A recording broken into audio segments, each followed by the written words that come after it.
Manipur Top Channel की video अमता update तौजगे ngasi ayuk phong masi phong da January gi tang ahum da bye bye New Year numit ki accident miyo ahum sire isai nungmai pangthok lingai da gari thaujilaktuna thomba yauna bye bye amadi New Year numit ta Manipur gi toan mafam da thokiba accident da yamdrabada miyo ahum sire manga laikana khre Presna phangwa pawda lambi tangkai thinglaga isai nungmai gi thorom pangthok lingai da car thaujilaktuna thombadagi isai yenglamba miyo ama siraga manga na sokpadagi laikatna kiba thagdu asi Imphal Police Station na konba National Highway 102 Imphal More lambi gi Moirangkhom Shimasaki School mapana ngarang numidang pung 10 ni phurom taba matamda thokhi Lewak thiba thagdu aduda laikhidraba miyo adugi maming ningthaujo musuk sei kunthraga mathoi apokpa Kulasandra kawi yumnam laikai dagini hairi Pau asin hai New Year ga mari lainana ngarang numidang Moirangkhom Shimasaki mapagi lambi gi divider gi maning thangba saruk khara thingjilaga lambi de isai nungmai thauram ama pangthokhi isai pangthok ningai ser numidang pung 10 ni phurom taba matamda singjang mairom dagi Imphal tamna haigalakhiba Maruti Swift car MN 1 AG 5660 gi control ngamdabadagi divider da thagolakpaga loinana divider leplagi isai yengliba sing thombadagi miyoi taruk thina sokpadagi hospital da pukhatuna laikatnakhi miyoi taruk adugi manungda musuk laikatnaba ngamdana laikhidabani hairi chenariba Maruti Swift car adu miyoi mari tonglakpagi manungda thongju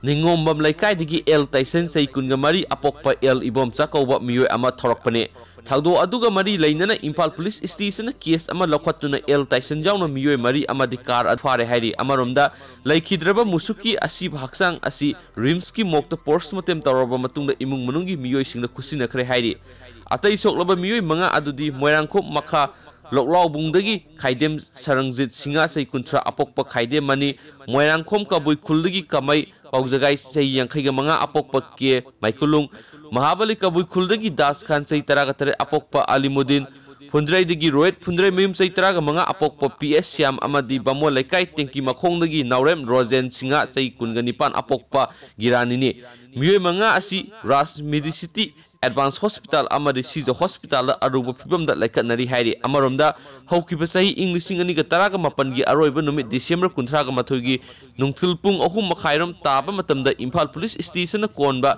National Highway 102 Imphal More lambi gi singjamai thokchom laikai mapada bullet tanker ama MN01A1139 asida miyoi ani tongduna lakhiba Activa MN02AF